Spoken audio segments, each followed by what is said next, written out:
This is part two, and I was in the middle of saying if God did exist, as in the atheist devil's advocate world, wouldn't it be easier for us to exist? Wouldn't life be easier for us to exist in and for us to thrive in? And another thing an atheist would say, and I think Dr. Bertrand Russell argues this rather well, is if God is all powerful, can he not create a world in which it is easy for us to live, or that we could live in any climate or any type of environment?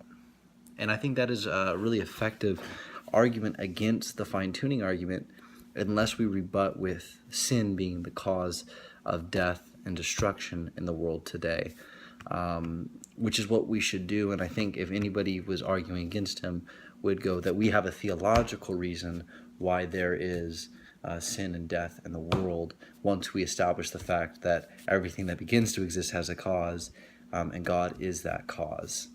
But yeah, that I think is a theological issue infused with a philosophy problem that Dr. Bertrand Russell tackles, but I think it still falls short, though I do agree with him that the fine-tuning argument is a bad argument if we don't phrase it correctly. Yeah, so I've addressed the arguments in this order. He defines what is a Christian. I think he does a terrible job of doing that, and he should use sources to cite sources on what is a Christian, and use our definition and attack that one, and not set up his own definition and then attack that one. I addressed his case against the first cause argument.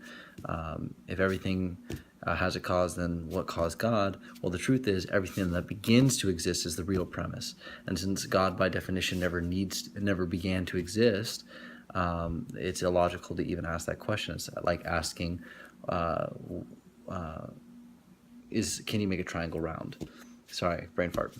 And then the last one, his argument from design, which I kind of agree with him on, and I also disagree with him on, that the fine-tuning argument is a bad argument. Well, couldn't God create life to survive in any climate? Or if it's so hard for us to exist, it definitely looks like this life just happened by chance, and because it's so hard to exist.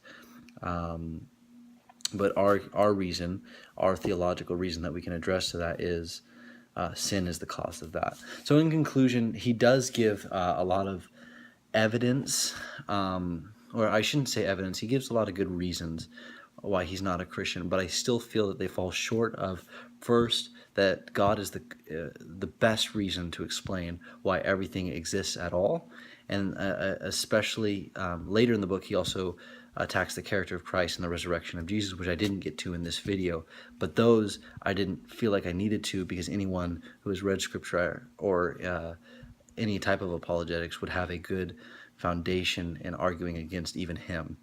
So yeah, I think the resurrection of Jesus is our greatest proof for Christians. I think Bertrand Russell falls short in these three areas in his book, and I specifically highlighted them, though I do agree with him a little bit in some of his argumentation, but definitely not in all, and definitely not in his conclusion. So thank you so much for being a part of this. I pray a blessing over you. Sorry that it's in two parts. I only have so much storage on my device, but I'm very thankful for you, and I'm very honored by our professor for this project. Please show some grace. I am not a philosopher, nor am I a tech-savvy. I'm not a tech-savvy philosopher, nor that well of a communicator. So if you wouldn't mind showing some grace in this, I would be very grateful. I'm praying for you, and good luck with finals.